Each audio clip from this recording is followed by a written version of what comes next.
शिव पुराण कह रही है, भगवान शंकर का पावन चरित्र कह रहा है, शिव तत्व कह रहा है। देवराज नामक का ब्राह्मण कुल में जन्म तो ले लिया, पर ब्राह्मण कर्म से वंचित हो गया। और फिर निवेदन है, अगर पत्नी बच्चा परिवार की बात रहे ना, तो मेरा शंकर निभा सकता, मेरा शिव निभा सकता।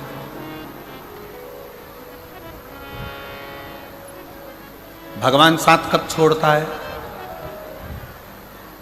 बहुत ध्यान लगाकर सुनिएगा जरा, कि परमात्मा साथ कब छोड़ता है? जब व्यक्ति गलत राह पर चल देगा, गलत मार्ग पर चल देगा।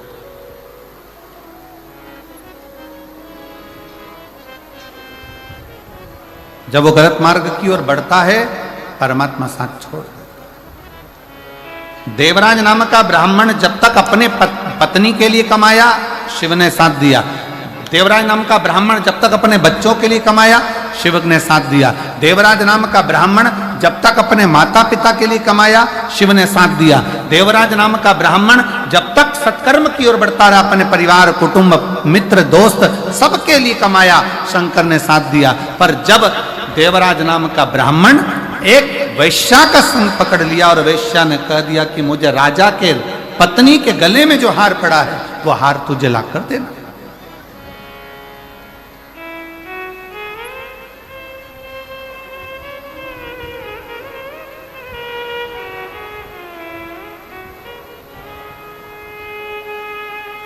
एक गलत स्त्री का संग। और हमने पहले भी कथा में कहा है, ध्यान लगाकर सुनिएंगे तो स्मरण में रहेगा, पराया धन और पराई स्त्री। पराया धन और पराई स्त्री एक दिन व्यक्ति को बर्बाद कर देगी।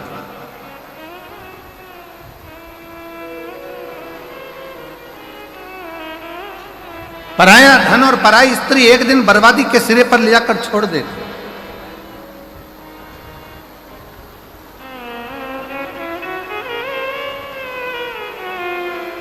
थोड़ा स्मरण में रखे, आपको स्मरण में रहिए।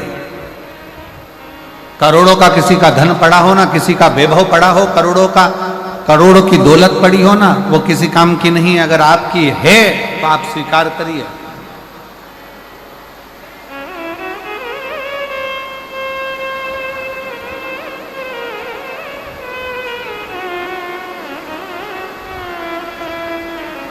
हर हर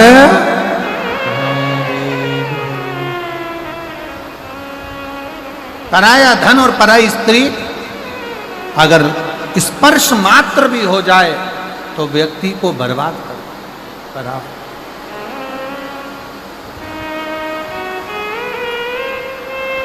देखिए, बहुत तेज जलवृष्टि है और निवेदन है, पंडालों में जहां जगह हो, पीछे के टेंट ऑन खाली कर पंडालों में जहां जहां जगह हो, वहां पर बैठने का प्रयास करिए।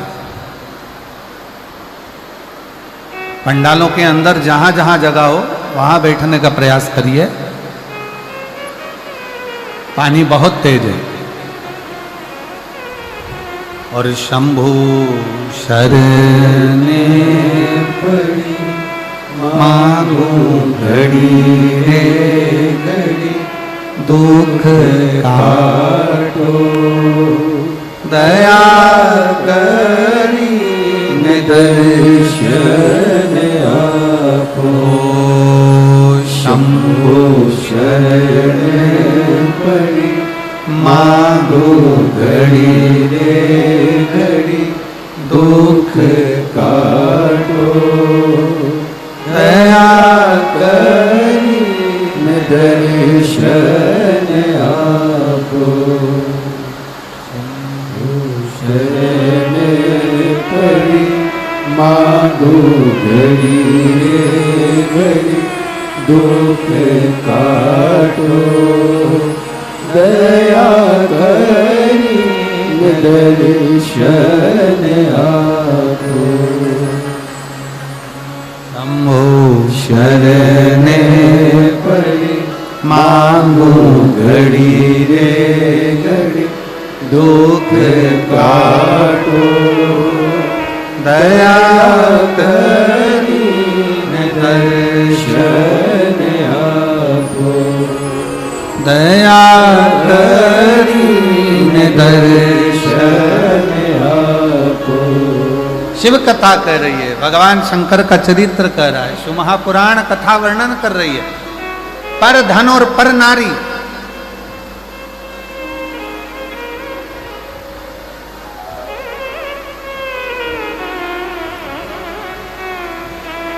पर धन पर स्त्री का जब संग पड़ गया तो व्यक्ति बर्बाद हो गया, व्यक्ति नष्ट हो गया।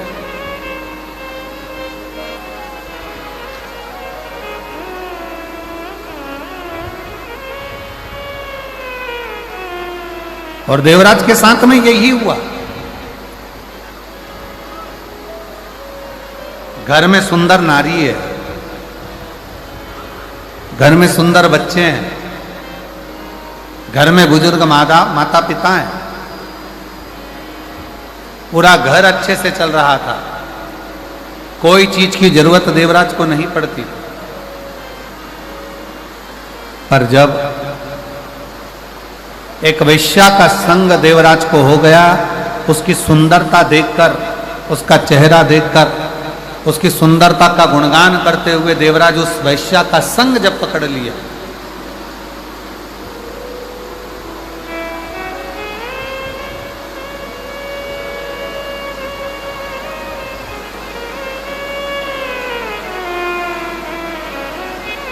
फिर निवेदन है, जो लोग छोटे पंडालों में हैं उनसे निवेदन है बड़े पंडालों में आ जाए। पानी बहुत तेज है और जहाँ जहाँ जगह मिलती जाए वहाँ आप लोग आनंद से विराजमान हो, बैठें, क्योंकि जलवृष्टि बहुत तेज है, उसका स्मरण आप लोग रखें। पानी बहुत तेज है, उसका ध्यान रखें, और अंधेरा भी बहुत है, उसका भी स्मरण रहे।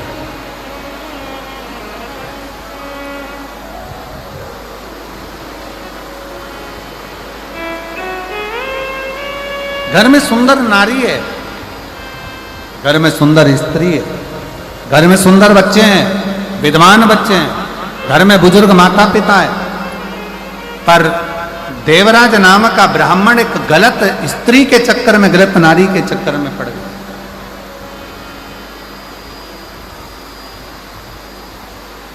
और जब देवराज गलत स्त्री के चक्कर में पड़ा तो उस स्त्री ने कह दिया कि मुझे गले में पहनने के लिए रानी के गले में जो हार पड़ा हुआ है, रानी के गले में जो हार डला हुआ है, रानी के गले में जो हार पड़ा है वो हार मुझे ला कर दो, मुझे वो हार चाहिए।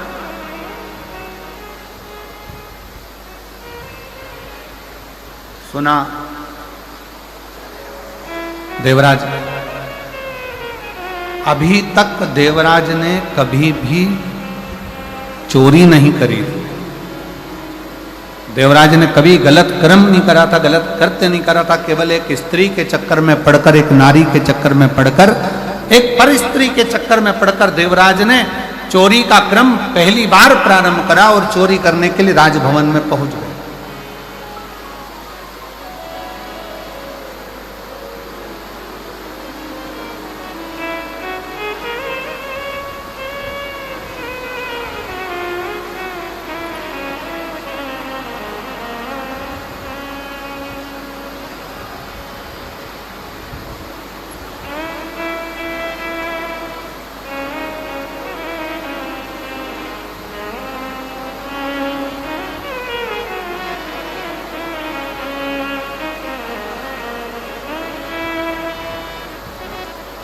कल हम जब मयाली गांव के लिए रायपुर से चले थे, मैं दीदी को कहूँगा कि जब मयाली गांव से चले तो वहाँ रायपुर में पहुँचने से पहले हमने सूचना करी कि हम जब मयाली पहुँचे तो बाबा को, मदेश्वर नाथ जी को थोड़ा गंगा जल चढ़ा लें। पर मदेश्वरनाथ जी पर गंगा जल नहीं चढ़ पाया क्योंकि वो जो हेलीकॉप्टर से चढ़ना था वो व्यवस्था उस हिसाब से पूर्ण नहीं हो पा रही। अब हमारे साथ में माननीय स्वास्थ्य मंत्री जी थे दीदी, तो वो स्वास्थ्य मंत्री जी बोले गुरुजी गंगा जल तो साथ में है पर शंकर जी को चढ़ नहीं पा रहा। तो हमने उनसे कहा कि अब बाबा को गंगा जल कल कथा के समय पर ही चढ़ जाए।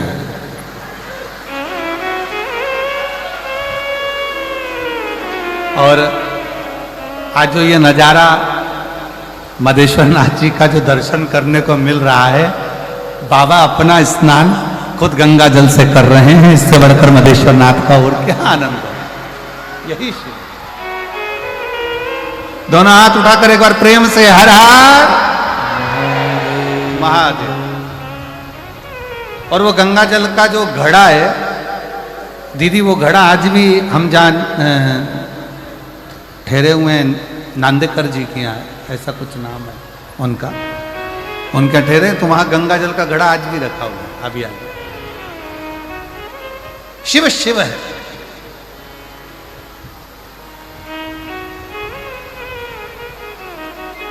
आप जिस भाव से उसको भजोगे, आप जिस हिसाब से उसको भजोगे, आपका मन, आपका हृदय जितने प्रेम से, जितने भाव से आप उसको भजोगे वो स्वीकार करेगा, जितने भाव से।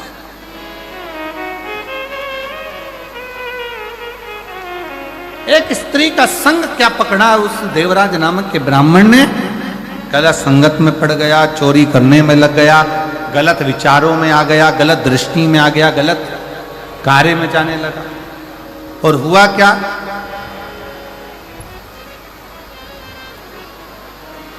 आखिरी में फिर हुआ क्या कि वो देवराज जब चोरी का धन लेकर, वो देवराज जब चोरी का धन लेकर, सामान लेकर आया और शरीर में पड़ने लगा ताप, तो विचार करा कि अब ये चोरी के धन को लेकर मैं कहां जाऊं।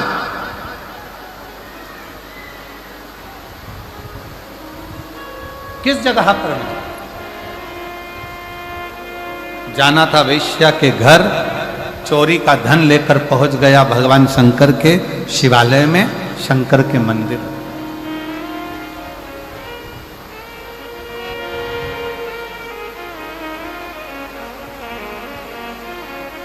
और चोरी का धन लेकर जब वो शंकर के मंदिर में पहुंचा, शिवालय में पहुंचा, शंकर के मंदिर में जैसे ही गया, शरीर में इतना ताप पड़ रहा था कि वो दुबक कर चोरी के धन को अपने अंदर छुपाकर और एक कोने में जाकर एक दीवार से टिक कर बैठ गए।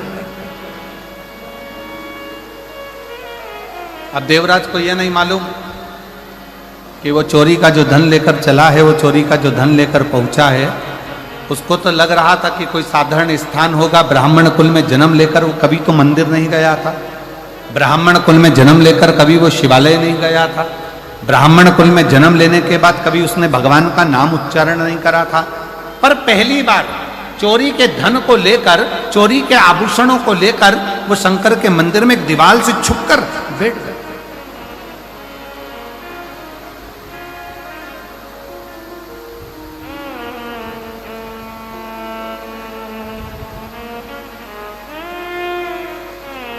और वहीं शिव मंदिर में भगवान शंकर की उस पवित्र धरा पर, उस शिवालय में कोई एक ब्राह्मण, कोई एक संत, कोई एक साधु, कोई एक सन्यासी, कोई तपस्वी, कोई साधक, कोई उपासक शिव महापुराण की कथा का वाचन कर रहा था और बीच बीच में दोनों हाथ उठाकर कह रहा था हर हर महादेव। और जैसे ही वो हर हर महादेव कहता, देवराज को बड़ा चिढ़ छूटता, बड़ा गुस्सा आता कि मेरे शरीर में ताप पड़ रहा है, मुझे बुखार आ रहा है, मेरा शरीर गर्म हो रहा है, मुझे ठंड लग रही है, और ये बार बार चिल्ला रहा है हर हर महादेव।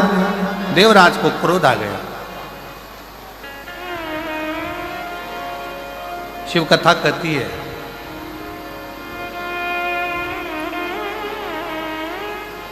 कहीं अगर मिल जाए शरणागति भगवान शंकर की तो उसको स्वीकार कर। कौरव और पांडव दोनों की सेना तैयार है, युद्ध के मैदान में खड़ी है, दोनों की सेना।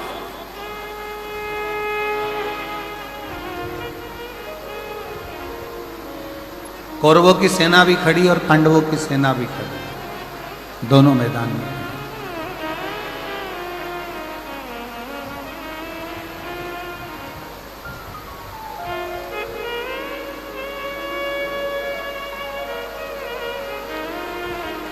कौरवों की सेना भी मैदान में है, पांडवों की सेना भी मैदान में। भगवान कृष्ण ने अर्जुन से कहा, अर्जुन एक बात सुनो, ये युद्ध जो प्रारंभ होने वाला है, इस युद्ध के प्रारंभ में शंख की ध्वनि कर कर चिल्ला कर कह दिया जाए, अगर कोई कौरवों में से पांडव में आना चाहे तो आ जाए, और अगर कोई पांडवों में से कौरवों में जाना चाहे तो चले।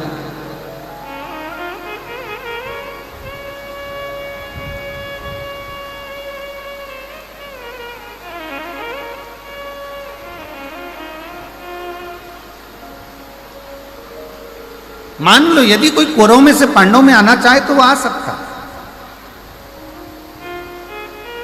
और यदि कोई पांडवों में से कौरवों में जाना चाहे तो वो जा सकता।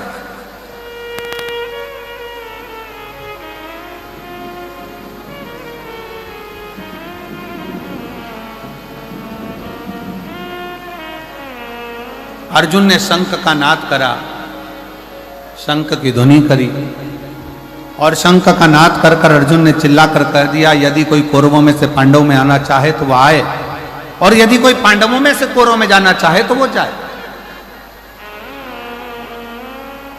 पर पांडवों में से एक भी कौरवों में नहीं गए।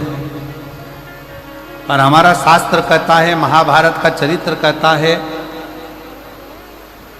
महाभारत के पवित्र चरित्र में वर्णन आता है, केवल एक था कौरव का चौथे नंबर का भाई,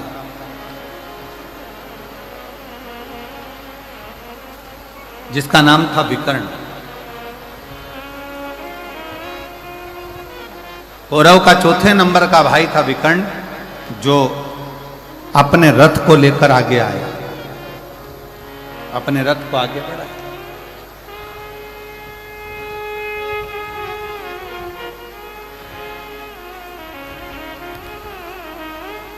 और विकर्ण ने जैसे ही रथ आगे लिया, कौरव ने आवाज लगाकर कहा, कौरव चिल्लाकर कहे, दुर्योधन ने कहा कि विकर्ण तू मेरा भाई है, चौथे नंबर का मेरा भाई है, मेरा सगा भाई है, और तू पांडवों के साथ में जा रहा है।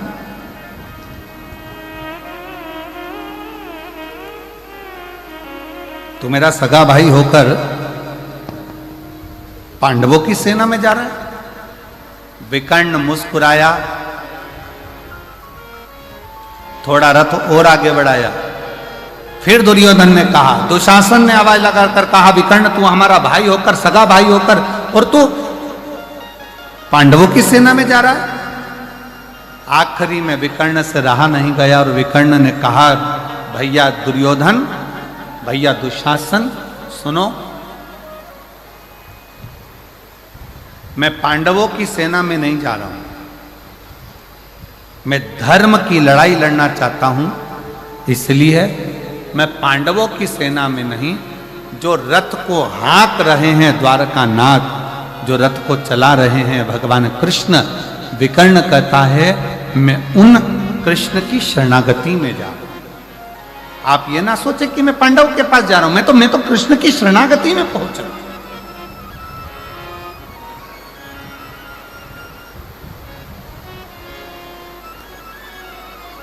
और जितने यहां पर बैठकर कथा को श्रवण कर रहे हैं माधेश्वर नाथ जी के पवित्र चरणों में, आप इतना स्मरण जरूर रखना कि ये कथा आप कहां बैठकर सुन रहे हो। आप किस भूमि पर बैठकर सुन रहे हो। मधेश्वर बाबा के चरणों में बैठकर इस प्राकृतिक शिवलिंग के एक आनंदमय स्वरूप में, जिसको कोई बनाया नहीं है। मंदिरों में जो शिवलिंग होता है उसका निर्माण कोई ना कोई करता है,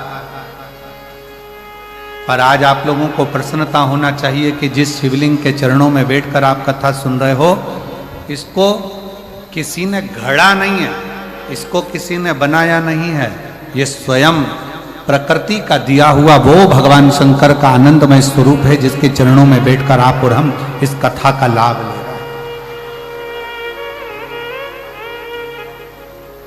और देखो, मानो तो गंगा मां हूं और ना मानो तो बहता, जम के बोलो जरा, ना मानो तो बहता, अब मान लो तो मैं गंगा हूं, और ना मानो तो पानी तो बह रहा है। तुम्हारी मर्जी पड़े तो डुबकी लगाओ, तुम्हारी मर्जी पड़े तो नहाओ, तुम्हारी मर्जी पड़े तो ले जाओ, तुम्हारी मर्जी पड़े तो जाओ।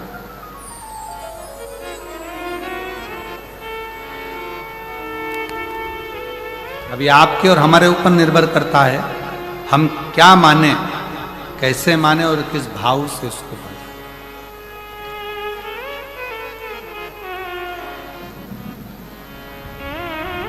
देवराज,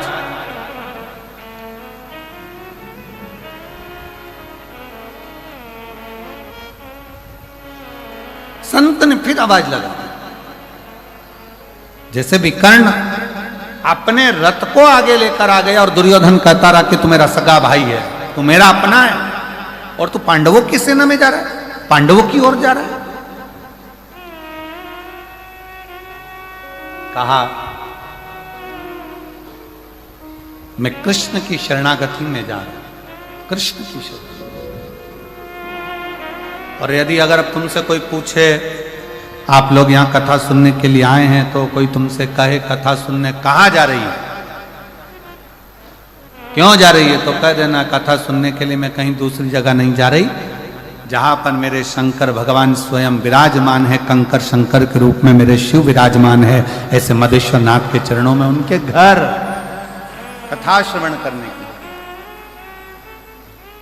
उनके बोल बम का नारा है,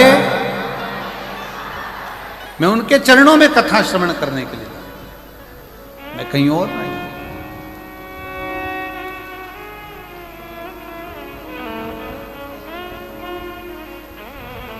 और तेरा ही दिया मैंने खाया पिया है, तेरा शुक्रिया है, तेरा शुक्रिया है।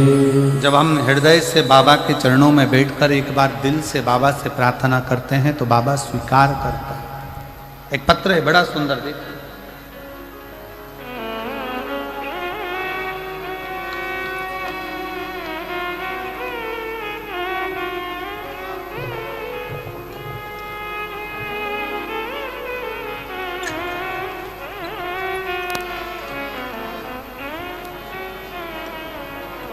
शोभा गुप्ता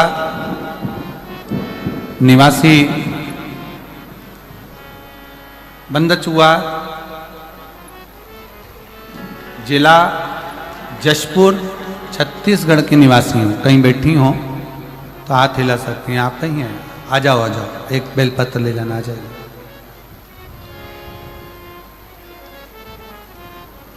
शोभा गुप्ता निवासी, जिला जशपुर, छत्तीसगढ़ की निवासी।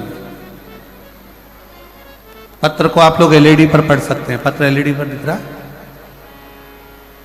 मैं आपकी कथा 2020 में पहली बार श्रवण करी थी, तब से अब तक कथा सुन रही हूं। मेरे दो बेटे हैं, जिसका नाम अतुल गुप्ता, अमित गुप्ता है। मेरे पति का निधन 2000 में हो गया, गुरुदेव। पति के जाने के बाद थोड़ी समस्याएं इतनी घिर गई कि दुख की जिंदगी चालू हो गई। कौन संभाले? मेरे बड़े बेटे की उम्र उस समय पर 7 वर्ष की थी और छोटे बेटे की उम्र उस समय पर 5 वर्ष की। गुरुदेव, दोनों को पढ़ाना, मेरे अपने दोनों बच्चों को मैंने सरकारी स्कूल में पढ़ाया।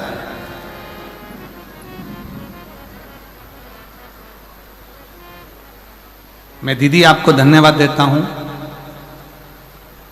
कई लोग कहते हैं कि सरकारी स्कूल में है क्या, लोग प्राइवेट को ज्यादा प्रबलता देते हैं, पर आपका यह पत्र आज दिखा रहा है कि मैंने दोनों बेटों को सरकारी स्कूल में पढ़ाया और दोनों बेटों को उनकी मंजिल तक पहुंचाया। मैं आपको धन्यवाद देता हूं। मेरा छोटा बेटा उस समय 7 साल का था और बड़ा बेटा 7 साल का, छोटा बेटा 5 वर्ष का था।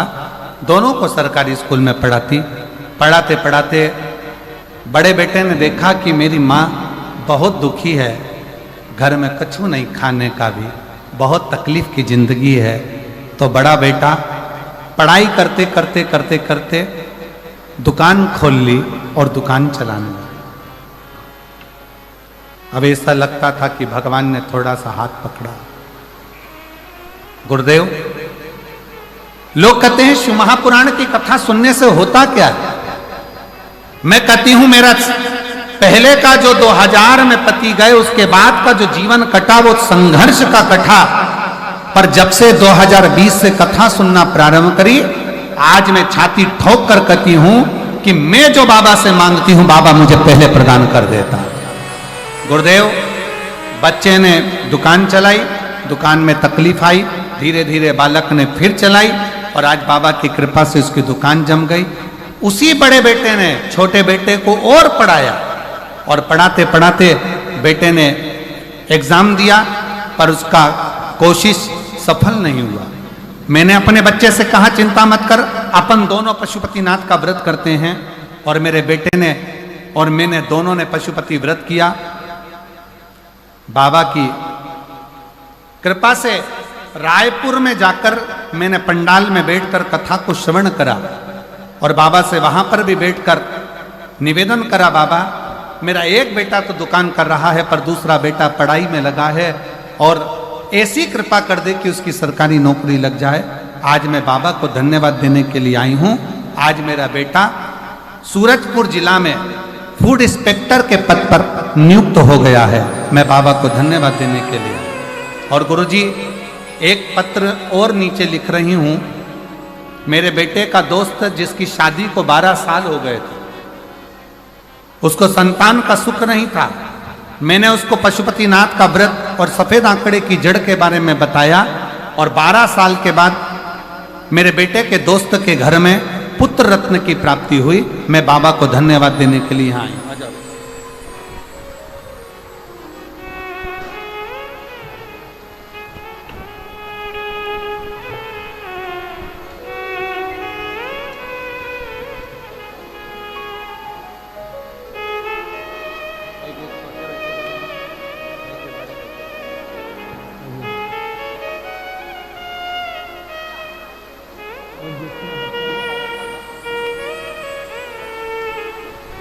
और तेरा ही दिया मैंने खाया पिया है, तेरा शुक्रिया है, तेरा शुक्रिया है।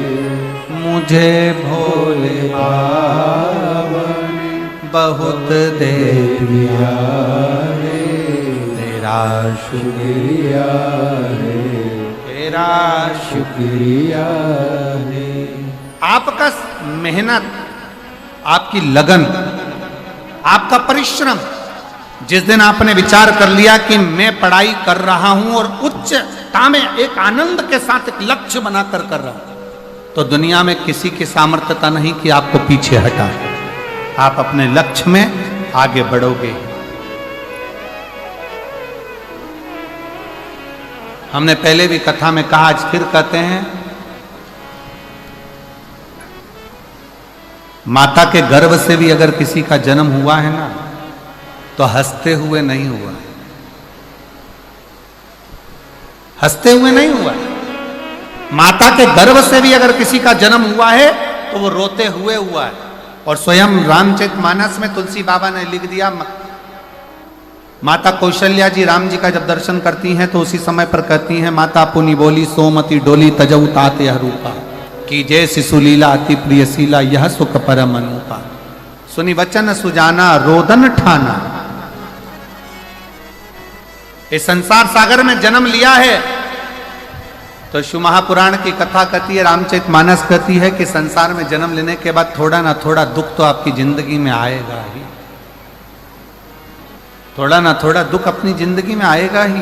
पर शिव पुराण की कथा एक बात और कहती है, अगर आपका लगन, आपकी मेहनत, आपकी कार्यशीलता और आपके कर्म की प्रबलता है तो दुनिया में कोई हरा नहीं सकता। आप आगे बढ़कर ही रहोगे और सफलता आपके पास में आएगी। बढ़ो,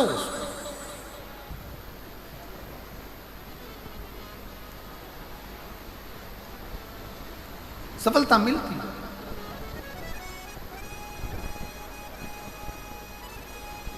और मेरे भोले तेरा सहारा है,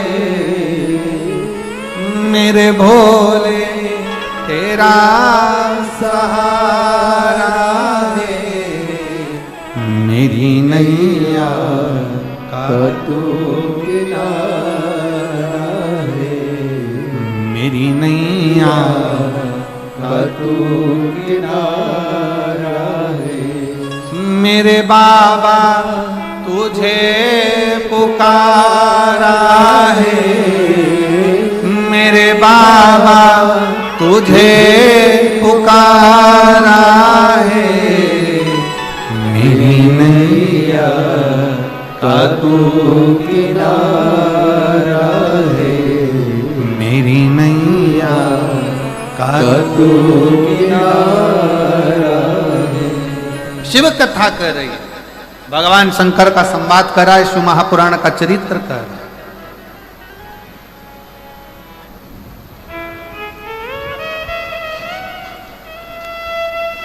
शिव महापुराण का चरित्र करा। देवराज नाम का ब्राह्मण क्रोध में आ गया कि मेरे शरीर में कष्ट है, मुझे तकलीफ है, मुझे दुख है, इतना कष्ट मेरे जीवन में पड़ा हुआ है और ये महादेव महादेव महादेव चिल्ला रहा।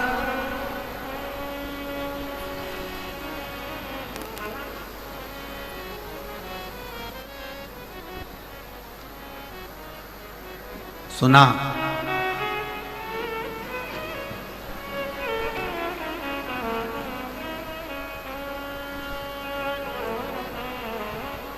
सुनते ही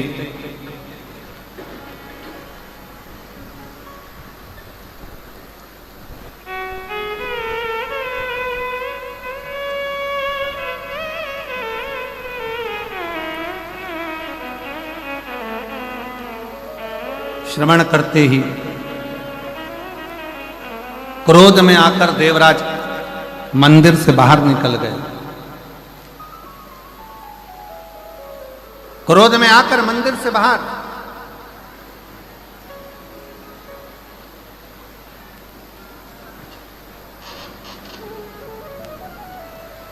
और जैसे ही मंदिर से बाहर देवराज गया, एक बेलपत्र का वृक्ष जिसकी छांव और उस बेलपत्र के वृक्ष के नीचे देवराज के प्राण को त्यागना। उसको मालूम नहीं पड़ा कि मेरे प्राण छूटते समय सामने देवाधिदेव महादेव शंकर नंदी लेकर खड़े हुए थे। स्वयं ओ घड़दानीश जो संपूर्ण विश्व का कल्याण करने वाले हैं, ऐसे भगवान शिव देवराज नाम के ब्राह्मण को स्वयं नंदी पर बिठा कर लेकर जाते। देवराज ने पूछा,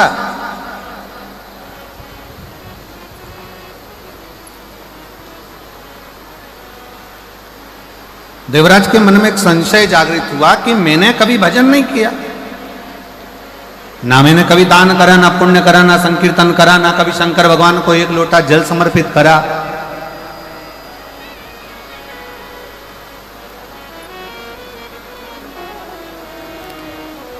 फिर आखिर मुझे भगवान शिव देवाधिदेव महादेव नंदी पर लेकर गए हैं, ऐसा क्या करा मैं? तो कहा, पहले नंबर पर तो एक क्षण की शिव महापुराण की कथा श्रवण कर ली, दूसरे नंबर पर बेलपत्र के वृक्ष की छांव में तेरे प्राण गए, और तीसरा तुम्हारी जो माता है वो प्रतिदिन शिवालय में एक लोटा जल समर्पित करती रही, एक लोटा जल देती रही। उसका फल ये मिला कि तेरे प्राण छूटने से पहले तू शंकर के मंदिर तक, शिवालय तक पहुंच गया, शिव के दरवाजे तक पहुंच गया, शिव की चौखट तक पहुंच गया।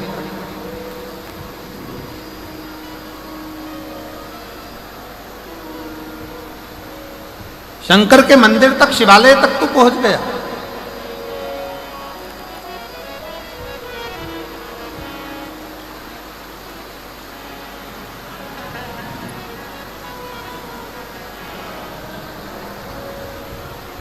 और अंत में भगवान शंकर तुझे नंदी लेकर आए लेने के।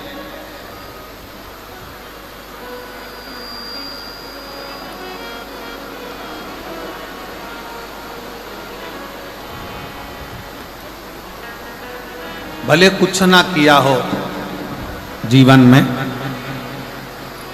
पर शिव महापुराण की कथा कहती है अगर कभी योग लग जाए और कहीं ऐसा मौका लग जाए कि अपने नजदीक में कहीं शिव तत्व शंकर की कथा हो रही हो तो एक क्षण दो क्षण श्रवण अवश्य करो,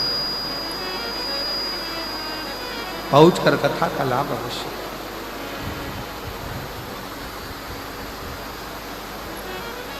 उस कथा को अपने जीवन में जरूर उतारो, उसको श्रवण करो।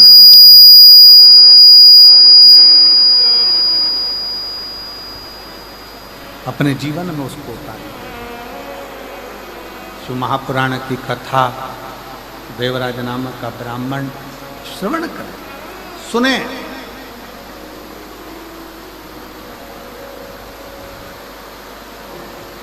कितना सुंदर कहा है कि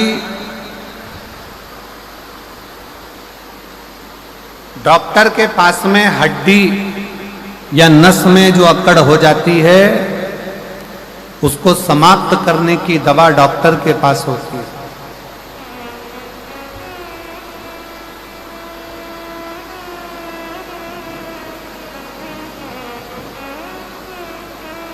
शरीर में घुर्राटे आते हैं तो उसकी दवा डॉक्टर के पास होती है। पर शिव महापुराण की कथा कहती है जब शरीर में अकड़ आई तो उसकी दवा डॉक्टर के पास है, घुर्राटे आए तो उसकी दवा डॉक्टर के पास है। पर जब किसी व्यक्ति को बुद्धि की अकड़ हो जाती है, अहंकार की अकड़ हो जाती है, और किसी व्यक्ति के जीवन में जब घमंड की अकड़ आ जाती है तो उसका इलाज डॉक्टर के पास नहीं होता, फिर उसका इलाज एक ना एक दिन स्वयं वो देव अधिदेव महादेव ऐसा इलाज करता है कि व्यक्ति की सारी अकड़ धरी की धरी रह जाती है, फिर वो किसी काम की नहीं रह पाती, किसी काम।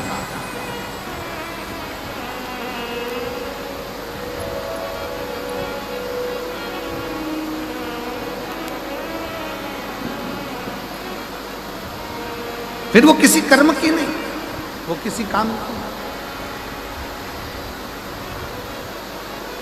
शिव कथा कर रही है, भगवान शंकर का चरित्र कर रहा है। भगवान को पाने के लिए बहुत सारी दौलत या संपदा या धन या वैभव या सत्ता की जरूरत नहीं होती।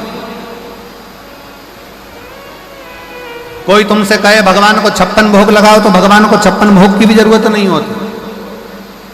जो दुनिया के लोगों का पेट 10,000 ब्राह्मण का पेट आधा चावल का दाना झूठा द्रौपदी के घर का खा लेता है और 10,000 ब्राह्मणों का पेट भर देता है, 10,000 ब्राह्मणों का उदर भर देता है, जरा विचार करिएगा, उसको तुम्हारे 56 भोग की जरूरत नहीं।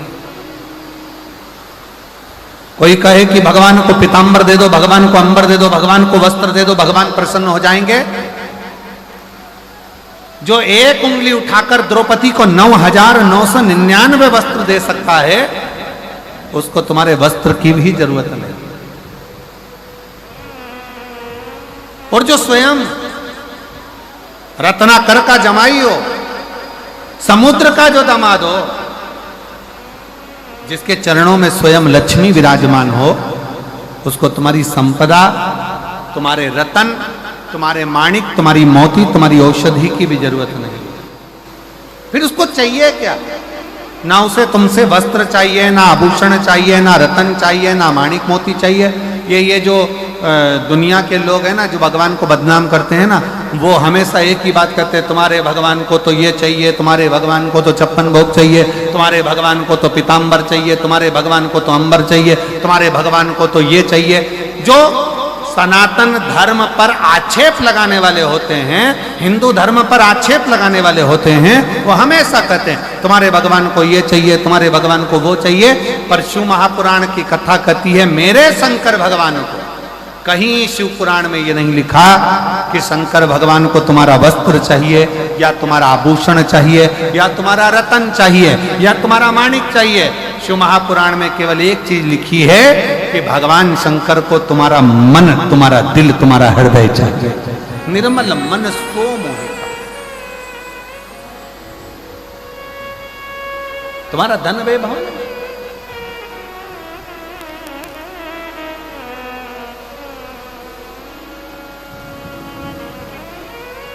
और हम तो बाबा के भरोसे चलते हैं, हम तो बाबा के भरोसे चलते हैं। ये दुनिया वाले जलते हैं, ये दुनिया वाले जलते हैं।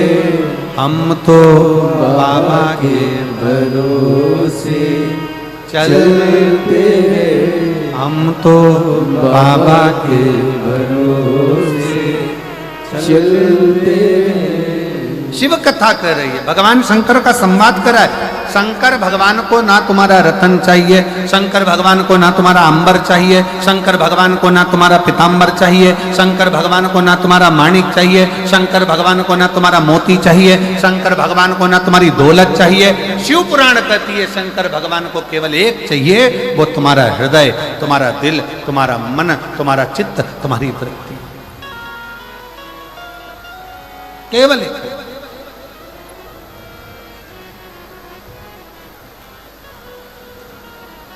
जैसे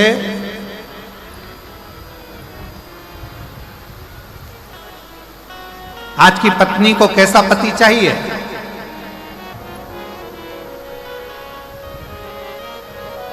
अब जिनको मिल गया वो तो जो मिला वही श्रेष्ठ है। पर आज के जमाने में अगर पूछा जाए कि एक पत्नी को कैसा पति चाहिए, तो कहा महाराज जी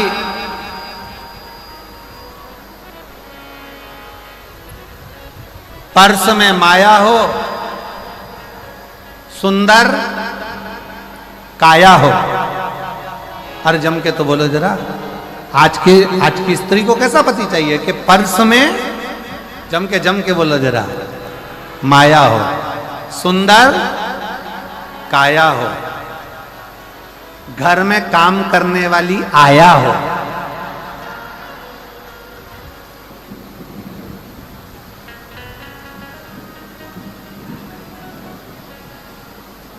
और पत्नी आवाज लगाए और पति चिल्लाकर बोले मैं आया। बस ये चार चीजें आज की पत्नी देखती है। पहले नंबर पर जम के बोलो, जेब में माया, दूसरे नंबर पर काया, तीसरे नंबर पर घर में काम करने वाली आया, और चौथे नंबर पर पत्नी बुलाए और पति के मैं आया। बस ऐसी पत्नी को पति चाहिए। पत्नी जब बोले तुमसे तुरंत कहाँ हो, और पति कह दे मैं आया। बस पत्नी को चाहिए क्या कि घर में काम वाली लगी हो, सुंदर काया हो, जेब में माया हो, और थोड़ी थोड़ी देर में कह दे मैं अब भी आया, मैं अब भी आया, तू चिंता मत कर, तू अभी रुक, मैं अब भी आया आया आया आया। ऐसा अब देखो जिनको मिल गए हैं, अब जिनको प्राप्त हो गए हैं, तो उनको तो सोचना ही नहीं चाहिए कि जेब में माया है कि नहीं। और अब वो बोल रहे हैं मैं आया कि नहीं आया, ये बोलने वाला भी नहीं कि वो तो कह दे तू अपना काम कर, मैं अपना काम करूं, तू अपने कर्म। शिव कथा कर रही, भगवान शंकर का चरित्र कर रहा है, शिव तत्व कर रहा है। भगवान को तुमसे कुछ नहीं चाहिए, ना धन, ना दौलत, ना संपदा, ना वैभव, ना सत्ता, कुछ नहीं। भगवान को तो केवल तुमसे एक ही चीज चाहिए, निर्मल मन सो मोहि पावा और मोहि छल छिद्र कपट ना भावा। भगवान कहते हैं मुझे तुम्हारा नूतन हृदय चाहिए, निर्मल मन, केवल हृदय, और वो भी निर्मल।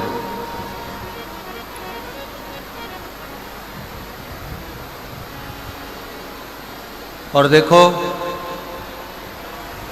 मेरे जसपुर छत्तीसगढ़ की जीजियों, ये आपके एक लोटे जल का ही प्रभाव है।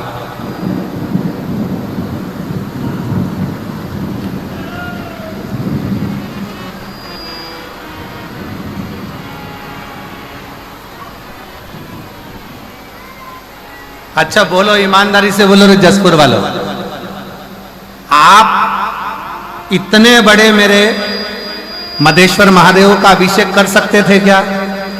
जम के बोलो जरा, जम के नहीं। और आज कथा चालू हुई है तो भगवान तो स्नान कर कर आराम से नहा धोकर फिर बैठेंगे ना, तो भगवान शंकर ने अपनी व्यवस्था खूब कर ली। और ऐसे ही नहीं करिए नगाड़े बजा बजा के दे गरज, खूब जोर, और खुद तो नहाए, साथ में पूरे ग्राउंड में देख लो जरा, पूरा ग्राउंड भरा पड़ा हुआ है जल ही जल से।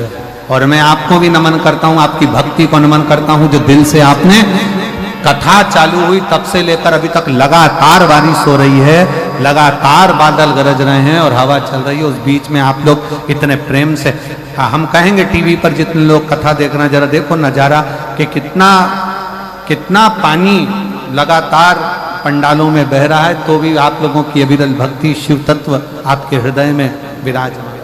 शिव तत्व, एक बार दोनों हाथ उठाकर हर हर बोल बम का नारा है, सारी समस्या का हल। और तुमने चढ़ाया बहुत ज्यादा जल, ये पक्का।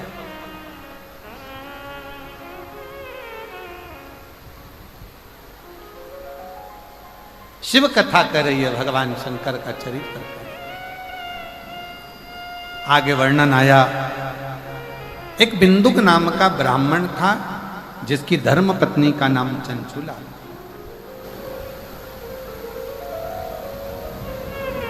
जिसकी पत्नी का नाम चंचुला। और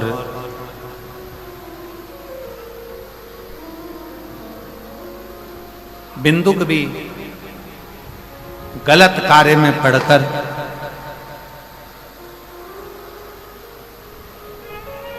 पानी में डूबकर मर गया, प्राण छूट गया। चंचुला देवी को लगा पति चले गया, बड़ी दुखी हो गई, बड़ी। गांव के लोगों से पूछा कहां जा रहे हो? कहा काशी जा रहे हैं। चंचुला देवी के मन में आया कि मुझे भी काशी जाना चाहिए। कभी नहीं गई, कभी।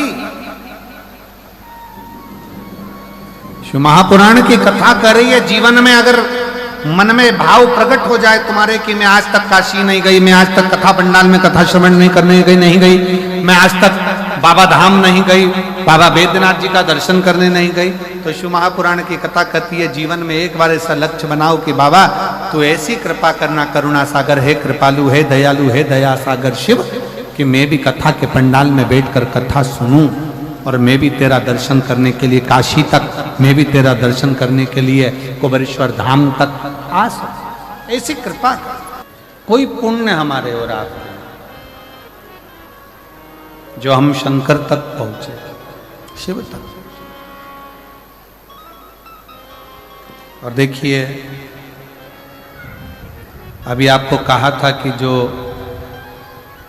एक बार कैलाश की यात्रा न कर कर आया हो, वो एक बार छत्तीसगढ़ के जशपुर मयाली गांव आकर ये कैलाश की दर्शन, ये मधेश्वर नाथ का दर्शन जरूर कर।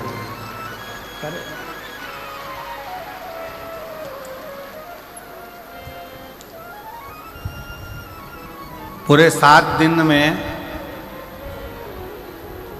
आज तो कथा का पहला दिन है और जो ये लीला का दर्शन आप कर रहे हो, ऐसा दर्शन तो आपने भरी बारिश में ना किया होगा।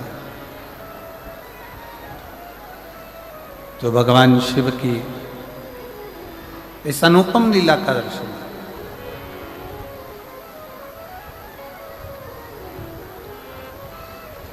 देवराज नाम का ब्राह्मण, ब्राह्मण कुल में जन्म तो ले लिया पर ब्राह्मण कर्म से वंचित रह गया।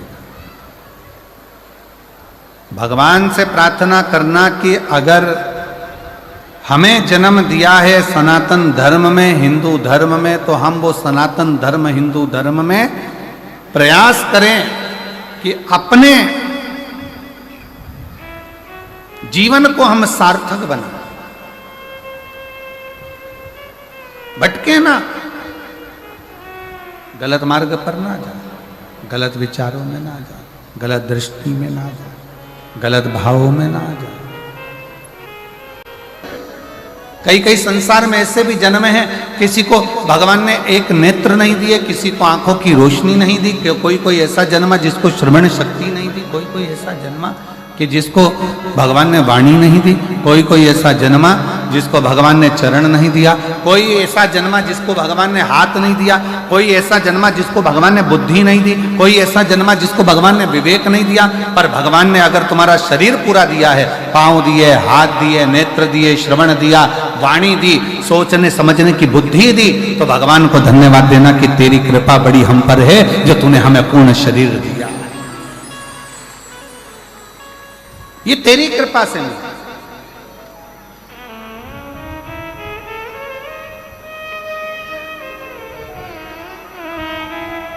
भगवान को साधुवाद हो कि तूने बड़ी कृपा करी जो हमको ये जन्म दिया। और आज मैं इस व्यासपीठ से आज हम कहेंगे एक बात को कि मयाली गांव वालों को ये बोलना चाहिए, भगवान को तुमने बड़ी कृपा करी जो मयाली गांव में जन्म दिया, जो महामधेश्वर नाथ विराजमान है। छत्तीसगढ़ की पवित्र भूमि दी, ये धान का कटोरा, ये छत्तीसगढ़ की पवित्र धरा, और उसमें भी मयाली गांव जहां पर मधेश्वर नाथ विराजमान है।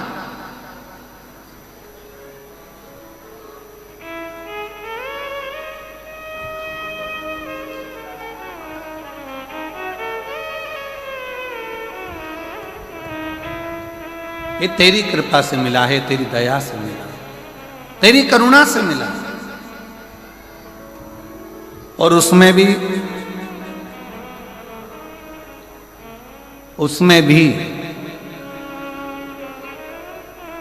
जन्म मयाली गांव में मिल गया, मधेश्वर नाथ के चरणों में मिल गया, और उसमें भी इतना बड़ा जशपुर छोड़कर, तहसील छोड़कर कथा भी मिली तो मयाली गांव वालों को मिली। ये भी एक बड़े श्रेष्ठ भाग्य।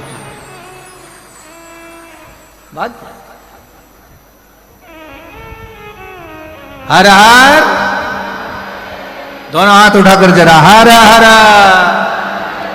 ये तेरी किसी भी दिन जाकर कर स्थानेश्वर, मेरा ओघड़दानी, मेरा भोलेनाथ, मेरा त्रिकालदर्शी, मेरा कैलाशी, मेरा विनाशी, मेरा शंभु, मेरा शंकर, मेरा देव अधिदेव महादेव। ये नहीं कि धनपति को तारता होगा, गरीबों को नहीं। मेरा शंकर सबसे पहले। और देखो शिव के पास में तो सब भृंगी, श्रृंगी, नंदी, ये सब बड़े विचित्र विचित्र है। आप लोग जितने भी, भगवान विष्णु के यहाँ शादी हुई तो 33 कोटि देवताओं को बुलाया, ब्रह्मा जी की शादी हुई तो 33 कोटि देवताओं को बुलाया, सब वीआईपियों को बुलाते हैं। शंकर भगवान की शादी में किसी को वीआईपी को निमंत्रण नहीं दिया गया था, सब अपने आप आ गए थे। शंकर जी की शादी में निमंत्रण केवल जिनको कोई नहीं बुलाता था, मेरे भोलेनाथ जी ने उनको निमंत्रण देकर बुलाया था कि तुम भूत, प्रेत, डाकनी, पिशाचनी, चुड़ैल, डाकनी, जितने भूत प्रेत हैं, इनको कौन निमंत्रण देता है? कौन चाहेगा कि शादी में भूत और प्रेत आए? इसके बाद भी भगवान देवती देव महादेव ने अपने मंगल विवाह में अपनी शादी में डमरू खड़काकर डाकनी, पिशाचनी, चुड़ैल और भूत को बुलाया कि तुम आओ।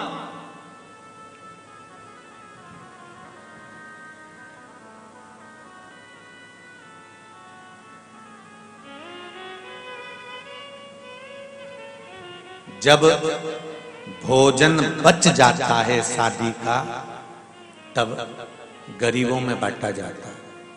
जब भोजन बच जाता है शादी का, तब कहीं अनाथों को बांटा जाता है।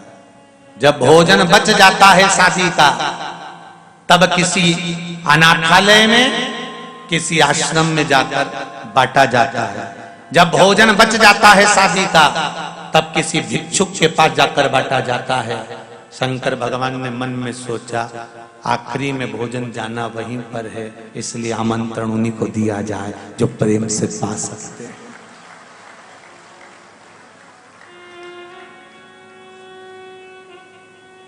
₹5 करोड़ की भी शादी कर लेना, 56 तरह का आइटम खिला के देख लेना, जाने वाला व्यक्ति बुराई करता ही जाएगा।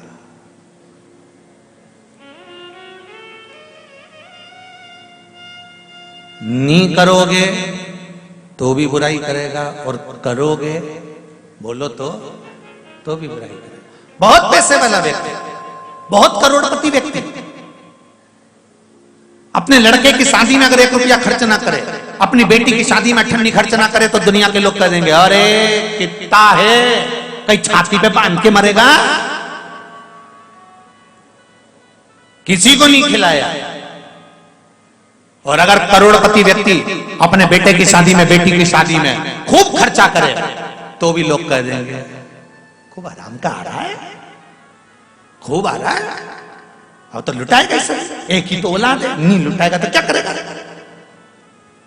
जो बादाम का हलवा खाकर जा रहे हैं, काजू कतली खा के जा रहे हैं, खूब प्रेम से आओ जी करके खा के जा रहे हैं, वो भी जाने के बाद तुम्हारी तारीफ नहीं करने वाले।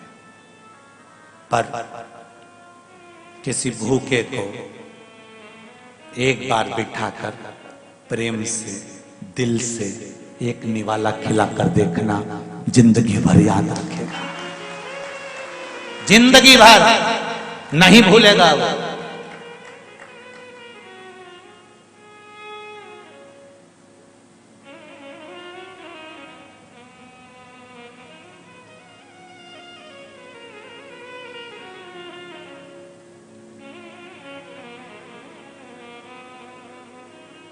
एक बहुत प्रसन्नता का बात है, बहुत अच्छी बात है, बोलो तो बोल दूं रे भैया, बोल दो, बहुत दिल को अच्छी लगी है इसलिए कहना चाहता हूं। हैदराबाद में हम पहले जब आए थे तो यहाँ के वृद्धाश्रमों में भी गए थे, और वहां जाकर देखा था तो बहुत सारे वृद्ध लोग वहां रह रहे थे।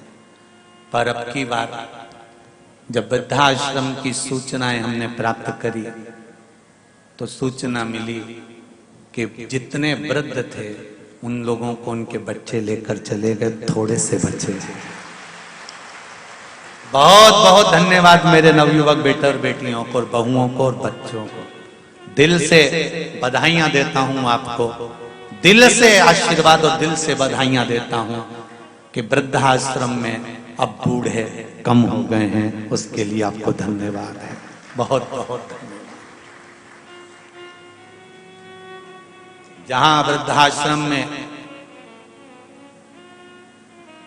ढेर बुजुर्ग हो गए थे, वहां बच्चों को, बहुओं को, बेटियों को, मेरे बेटों को अब यह भान हो गया कि हमारा भी बुढ़ापा आएगा, हमारी औलाद भी अगर हमको ले जाकर वृद्धाश्रम में छोड़ेगी तब हमारी क्या दशा होगी। आज आपने सेवा के प्रकल्प को आगे बढ़ाया है, इसलिए मेरा हैदराबाद की इस पावन धरा को नमन करता हूं, भाग्यनगर को प्रणाम करता हूं कि कहीं खुशी हुई है, हृदय को अच्छा लगा। अच्छा लगता है तो बोलने में जाता पीछे कुछ नहीं।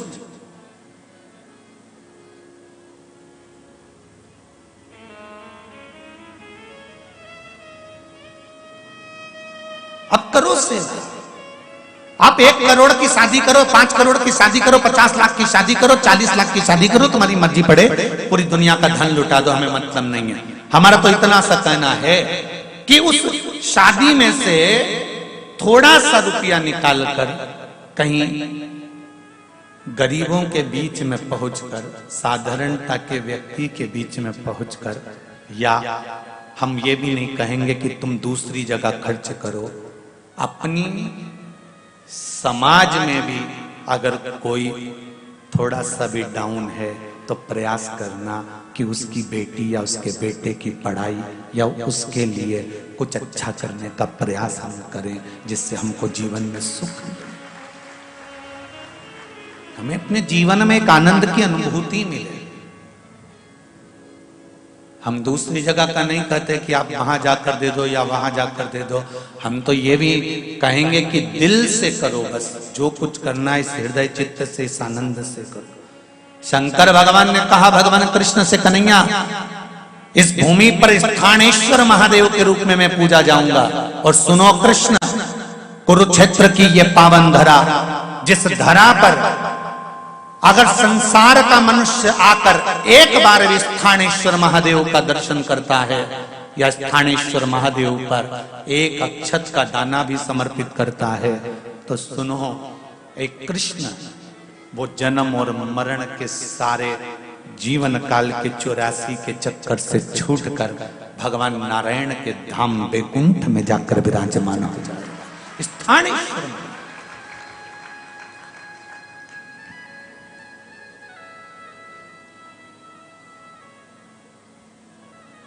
सहज नहीं, शिव भक्ति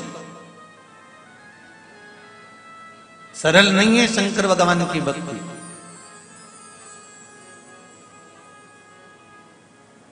बड़ी मुश्किल से प्राप्त होती, और जी एक बार अगर भगवान शंकर की भक्ति आपके हृदय में स्फुटित हो गई, एक बार शंकर की भक्ति तुम्हारे हृदय में पहुंच गई, जितने आस्था चैनल पर सुन रहे हैं, जितने फेसबुक यूट्यूब पर सुन रहे हैं, जितने इस पावन पंडाल में सुन रहे हैं और पंडाल के बाहर सुन रहे हैं, पंडाल के पीछे नीचे जहां बैठकर श्रवण कर रहे हैं, उन सब से कहूंगा,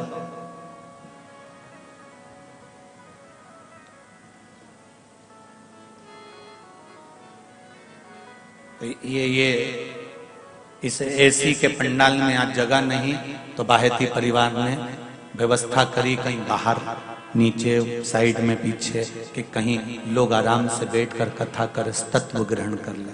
कल बाहेती जी कह रहे थे, गुरुजी हमें तो लग रहा था कथा हैदराबाद शहर से 10-12 किलोमीटर दूर है, तो भक्त लोग हो सकता है कि कम मात्रा में पहुंचे, पर मालूम क्या था कि सुबह 10 बजे से ही पंडाल पूरा भर गया था। गुरुदेव, ये भक्ति है आप, ये हृदय के बीच की भक्ति, शिव स्मरण की भक्ति। और फिर कहूंगा, जितने लोग कथा श्रवण कर रहे हैं, तुम्हारा दान, तुम्हारा पुण्य, तुम्हारा भजन, तुम्हारा स्मरण, तुम्हारा कीर्तन, जो तुम दान दे रहे हो, जो तुम भजन कर रहे हो, जो तुम कीर्तन कर रहे हो, जो तुम शंकर भगवान पे एक लोटा जल चढ़ा रहे हो, जो तुम शिव महापुराण की कथा सुन रहे हो, तारीख, दिन, बार, समय सब लिख के रखना। और ये भी लिख के रखना कि तुम जब वहां से चली थी तो 10 रुपए का पेट्रोल डलवाया था कि 50 का डलवाया था, कि ऑटो में 20 लगाए थे कि 100 लगाए थे। 3 महीने के अंदर मेरा बाबा तुमको वो 1000 गुना कर कर देता है कि नहीं देता, वो हिसाब जोड़ के रखना। केवल शिव पुराण में ही गीता में भगवान कृष्ण कहते मेरे लिए खर्च कर कर दे। आगे आप बोल दो, तू मेरे लिए खर्च कर कर दे, तेरे लिए कुबेर का खजाना न खोल दूं तो कहना, तू मेरे दरवाजे पर आकर दे, तेरे लिए वैकुंठ का मार्ग सुलभ ना कर दूं तो कहना, तू मेरा भजन कर कर दे, मैं तेरा स्मरण ना करूं तो कहना। स्वयं कृष्ण भी तो कह रहे हैं शिव के साथ।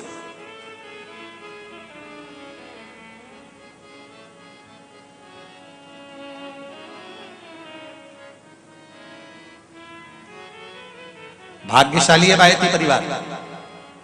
और आप सबसे भी कहूंगा, अगर मेरे शंकर भगवान कृपा कर दे, मेरे शिव कृपा कर दे, मेरा शंकर आप इस व्यासपीठ के मध्य में बैठकर श्री शिवाय नमस्तुभ्यम का जाप कर कर भगवान शंकर से कहकर जाना, भोलेनाथ ऐसा धन हमको भी देना कि जिंदगी में एक बार शिव महापुराण की कथा हम भी करवाएं, एक बार शिव महापुराण की कथा करवाएं। और बाहेती जी बता रहे थे कि माताजी और पिताजी ने प्रण लिया था। पिताजी कह रहे थे कि कथा करवाएं, शिव महापुराण की कराएं। तो बच्चों ने कहा पापा भागवत जी करा लेते हैं, रामायण जी करा लेते हैं। नहीं, शिव पुराण कराएंगे। तो कहा अपन अपने इधर के महाराज जी को ढूंढ लेते हैं, वो शिव पुराण कर। नहीं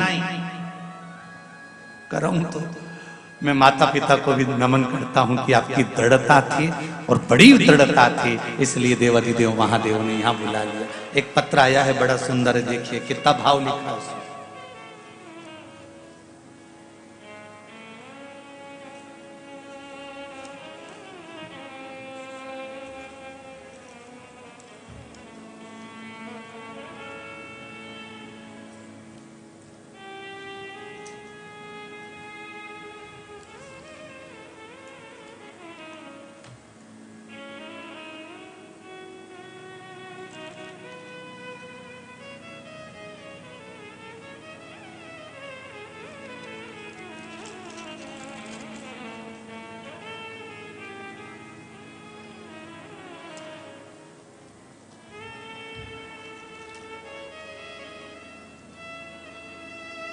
गोविंद लाल जी, लीला देवी जी, मैसूर कर्नाटक।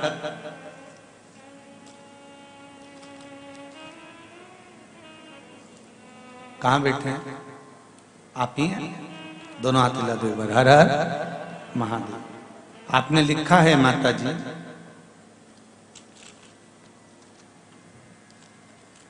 मैं 64 साल की हो गई हूं। बधाई हो आपको।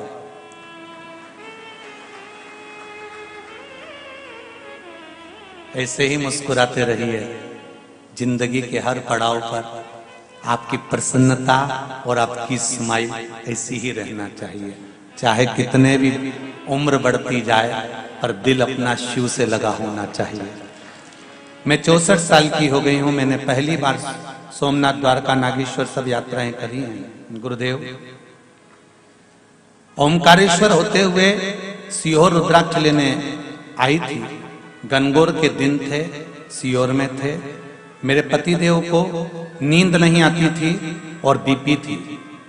अब बाबा की कृपा से रुद्राक्ष के जल से उनकी बीपी और नींद दोनों ही बाबा ने संभाल ली है। और नींद के लिए महादेव की 5 बेटियों के नाम लेकर सोते हैं, अच्छी नींद आती है।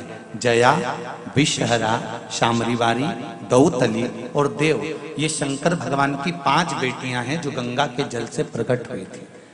इनका नाम लेकर सोते हैं तो नींद अच्छी आती है गुरुदेव। अब दवाइयां लेना बंद कर दी हैं, सारी दवाइयां पूर्ण तरह से बंद कर दी है। आशीर्वाद लेने के लिए आई हूं, या तो मैसूर में या सीहोर में या पुष्कर में आप शिव महापुराण की कथा कर दो हमारे लिए, बस इतना वर दे। मां आपका भाव है, बाबा देवाधिदेव महादेव को आप विनती करिएगा, बाबा चाहेगा जरूर कराएगा। बैठिए। हर हर। प्राण चले जाते हैं तब हम इसकी पहचान कर पाते हैं।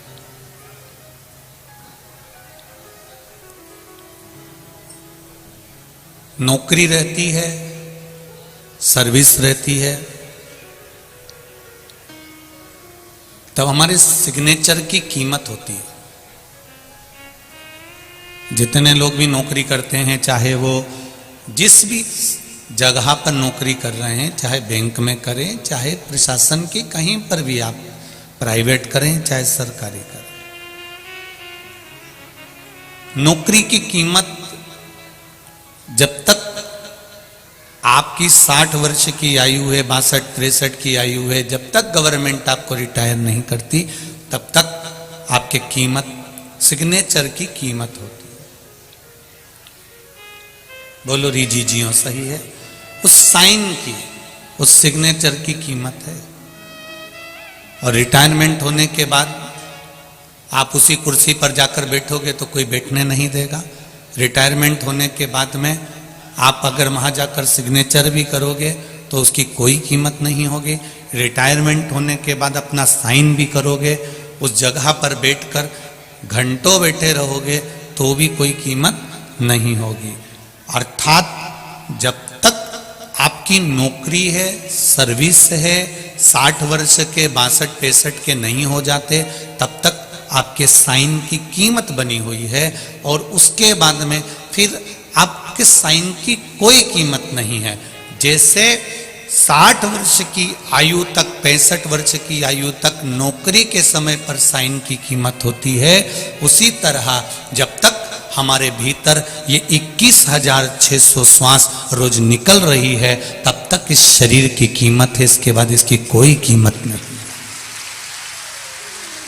इसका कोई महत्व नहीं है।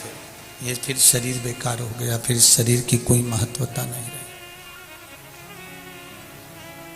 फिर कोई गीता जी का पाठ सुनाए तुम्हारे मरने पर, चाहे कोई रामायण सुनाए, चाहे कोई भागवत सुनाए, चाहे कोई पुराण सुनाए, चाहे तुम्हारे सिर के पास में कोई घी का दिया लगाए, चाहे तेल का लगाए, चाहे तुम्हारे मरने के बाद कोई दही पेड़ा खिलाए, चाहे तुम्हारे मरने के बाद कोई गुलाब जामुन खिलाए, उसकी कोई कीमत नहीं। अपने जीते जी ये श्वास के चलते चलते भगवान की भक्ति को धारण करिए। काम करते रहो, नाम जपते रहो, भोला मिलेगा जरूर, कभी ना कभी वो मिलेगा। आप अपनी एक एक श्वास की कीमत को समझिए, अपनी एक एक श्वास की कीमत को जानिए, क्योंकि ये श्वास कोई हल्की फुल्की नहीं है।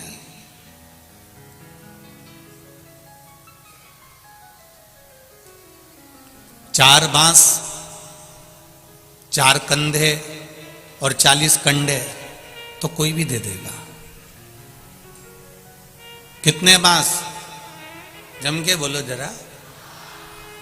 कई लोग पूछते हैं 4 बांस का क्या लफड़ा है, 2 बांस पे तो जाते हैं। हमने कहा बीज में भी तो लगाए जाते हैं काट के।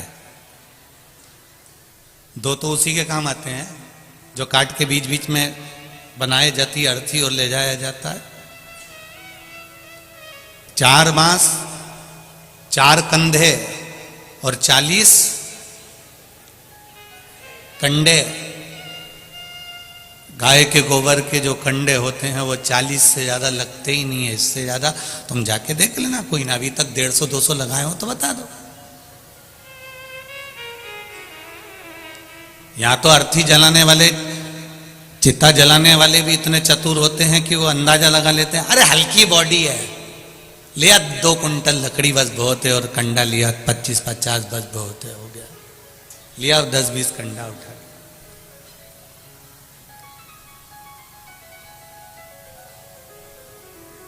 पूरी जिंदगी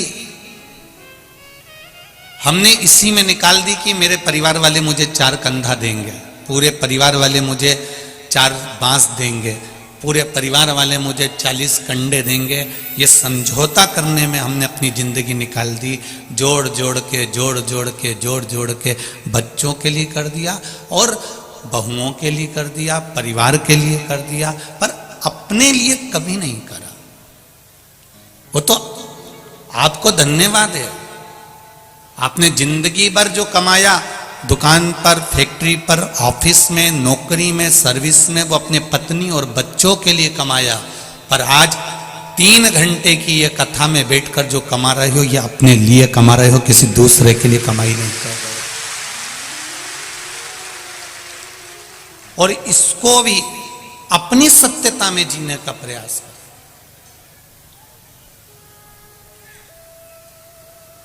अपने आनंद के साथ जीने का प्रयास करें। बड़ी मुश्किल से नर तन मिला,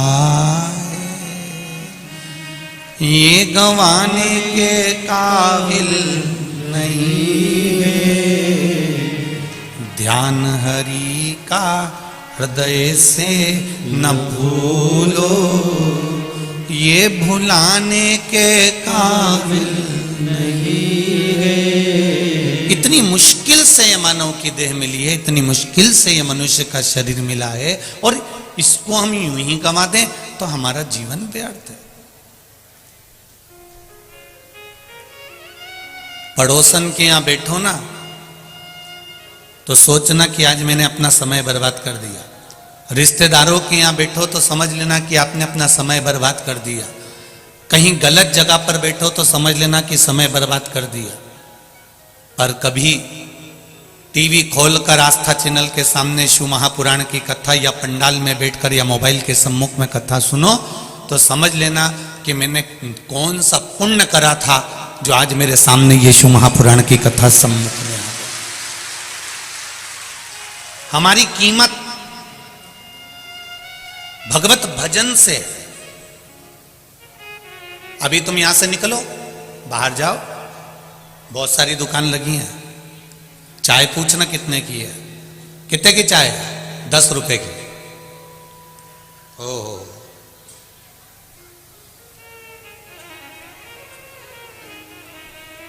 अब तुम जाते जाते बीच में कोई अच्छी होटल मिल जाए, वहां पर रुकना। चाय कितने की है? 25 रुपए की। फिर और जाते जाते कहीं 4 स्टार होटल मिल जाए, 4 सितारा होटल मिल जाए तो वहां पर पूछना चाय कितने की है? 90 रुपए की। फिर कोई 5 स्टार होटल जहां वीआईपी जाता हो, वहां जाकर पूछना चाय कितने की है? 200 रुपए की। जो चाय, अब उसने कोई अलग से तुम्हारे लिए 200 रुपए में कहीं केसर और पिस्ता तो नहीं डाला होगा चाय के अंदर।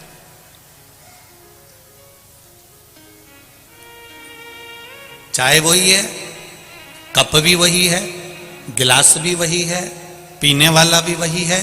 बस ठेले पर पूछा तो 10 रुपए की थी, होटल में गए तो 25 की हो गई, 4 स्टार होटल में गए तो 90 की हो गई, और 5 स्टार में गए तो जम के बोलो जरा 200 की हो गई। अर्थात चाय वही है, पर चाय की वैल्यू कहां बढ़ी? जब वो ऊंची जगह पर जाकर बैठी तब उसकी वैल्यू बढ़ गई। 10 रुपए की चाय 200 की हो गई। उसी तरह आप कहां बैठ रहे हो? पड़ोसी के यहां बैठ रहे हो कि पान की दुकान पर बैठ रहे हो कि चौराहे पर बैठ रहे हो, आपकी क्या कीमत है? पर जब आप शिव महापुराण की कथा में जाकर बैठते हो तब आपकी कीमत परमात्मा जानते हो। आपकी झोली में सब कुछ भर देगा, ये निश्चित है। वो खाली नहीं छोड़ता, वो देता है, और क्या देता है वो वही जान सकता है। उसकी कृपा कैसी होती है ये वो भले थोड़ा भगवान के यहाँ पर देर है, थोड़ा समय लग सकता है। फाइल जब मोटी होती है तो उसको दबाने में, छुपाने में थोड़ा समय तो लगता है। तुम तो एकदम के दो नहीं साथ, तुम तो मुझसे पैसा लो और तुम मेरा केस निपटाओ, ने मेरा काम निपटाओ, तो जिसके पास खड़े हो ना वो भी कह देगा थोड़ा समय तो लगेगा, अभी थोड़ा रुक जा।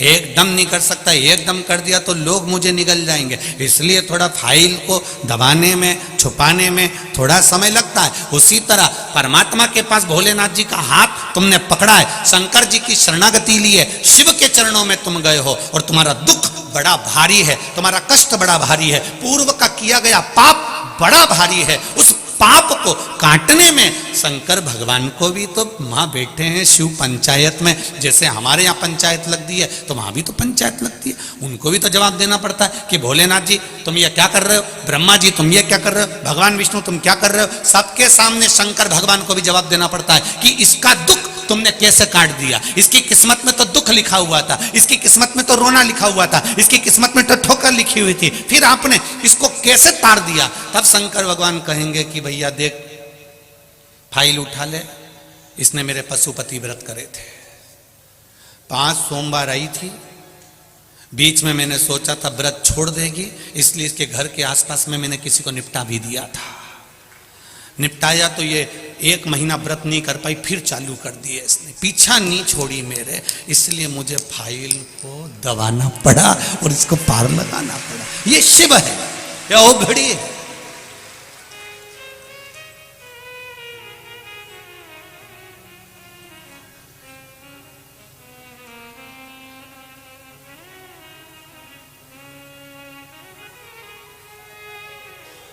एक व्यक्ति वो होता है जो दूध की थैली वाले के यहां जाता है दूध की थैली लेने के लिए। ए भैया दूध की थैली दे दे जरा, 20 रुपए ले, 25 रुपए ले, 50 रुपए ले, दूध की थैली दे। एक व्यक्ति वो होता है जो दूध की थैली वाले के यहां जाता है, दूध की थैली लेकर आता है। और एक व्यक्ति वो होता है जो गाड़ी लेकर निकलता है, दूध की थैली वाली के रुकता है, 50 रुपए जमा करता है, घर पे देते हुए जाना। अब थैली वाला अलग से एक थैली निकाल के रखेगा, उसको यही टेंशन है कि भेरू के घर पे पहुंचाना है, उसको टेंशन लगी। उसने कोई जा रहा था, उससे पूछा तू वहां जा रहा है क्या? नहीं नहीं मैं तो इधर जा रहा हूं। फिर उसने पूछा तू जा रहा है क्या? नहीं मैं उधर नहीं जा रहा। आखिरी में दुकान बंद करने का समय आ गया तो उसने सोचा कहाँ की आफत मैंने ले ली, पर थैली तो दे के आना पड़ेगा क्योंकि 50 रुपए दे के गया सवेरे से। फिर उसकी थैली वो खुद गाड़ी उठाया और आखिरी में अपनी दुकान को बंद कर कर छोड़ के उसके यहाँ थैली देकर आया। अगर आपने एक बार पशुपति व्रत कर लिया है तो ये याद रखना कि थैली तो घर पे आकर देगा, ये निश्चित है। दुख तो मिटाएगा, ये कष्ट तो मिटाएगा, ये आएगा, ये निश्चित है। पर वो कब आएगा मिटाएगा ये उसको मालूम है। दुकान जब बंद करेगा, जब वो अपना काम पूरा कर लेगा, जब वो जान जाएगा तभी तो पहुंचेगा ना, तभी तो वो पहुंचेगा। मैंने तेरे ही भरोसे ओ बाबा, तेरे ही भरोसे हवा बिच उड़ती जावांगी, बाबा डोर हथों छड़ी ना मैं कटी जावांगी। भोले मैं तेरी पतन, शंभो मैं तेरी पतन। ये उसकी कृपा जब होगी वो आएगा, निश्चित है वो पहुंचेगा। भरोसा नहीं टूटने देगा मेरा महाराज। हमारा जीवन, पूर्ण जीवन में हम 4 बांस 4 कंधे और 40 कंडे के चक्कर में पूरी जिंदगी निकाल दी है। पर निवेदन है उस जीवन को निकालो, पर उस जीवन को भक्ति के साथ निकालो। जितना हो सकता है भजन के साथ, शिव स्मरण के साथ, शिव कृपा के साथ में, भगवान शंकर की अविरल भक्ति के साथ निकालो। सती मैया माता प्रसूति के गर्भ से जन्मी थी। शिवजी के साथ उन्होंने विवाह किया था। दक्ष प्रजापति ने कन्यादान किया था।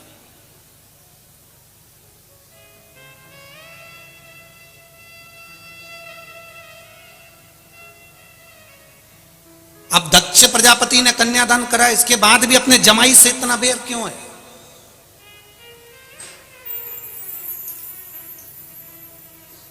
कंस ने अपनी बहन की शादी करी, सारा खर्चा उठाया, उसके बाद अपनी बहन से बैर इतना रखा कि अपने भांजों की हत्या करने लगा।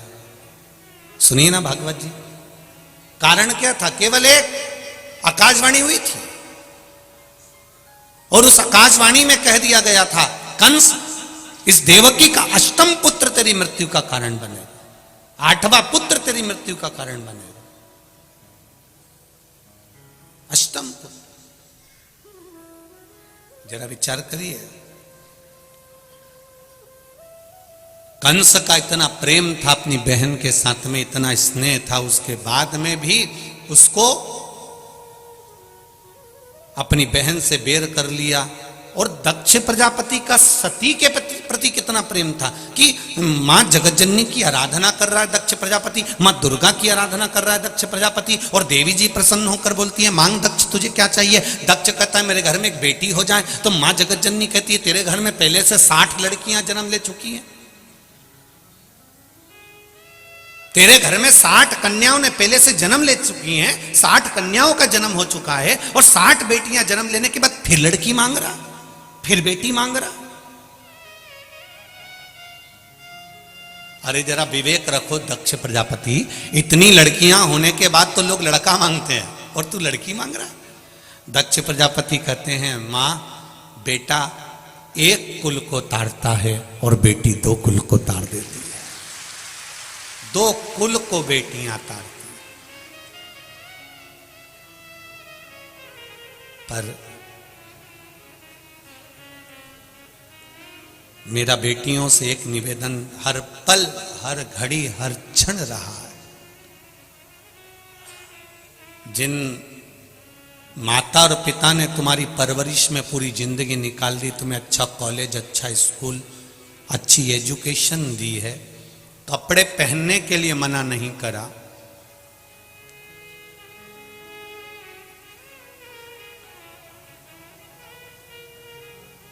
कैसे तुम वस्त्र पहन रहे हो उसके लिए उसने मना नहीं करा।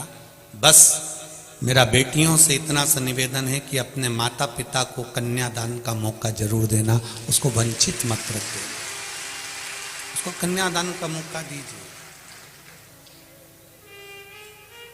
और एक बात अभी तक कथा में नहीं कही जो आज कहने जा रहे हैं, आपको अच्छी लगे तो उत्तर प्रदेश की माँ गंगा के घाट पर जो कथा हो रही है, ये कल्याणपुर कानपुर की, आपको अच्छा लगे तो अपने जीवन में उतारिएगा। नवयुवक बेटे और बेटियों से निवेदन है, ड्रेस और एड्रेस ये दोनों अगर सही हैं तो आप उन्नति की सीढ़ी पर चढ़ जाओगे। जम के बोलो क्या क्या, ड्रेस और एड्रेस अगर सही है तो आप उन्नति की सीढ़ी पर चढ़ सकते हो, आपको कोई नीचे उतार ही नहीं सकता।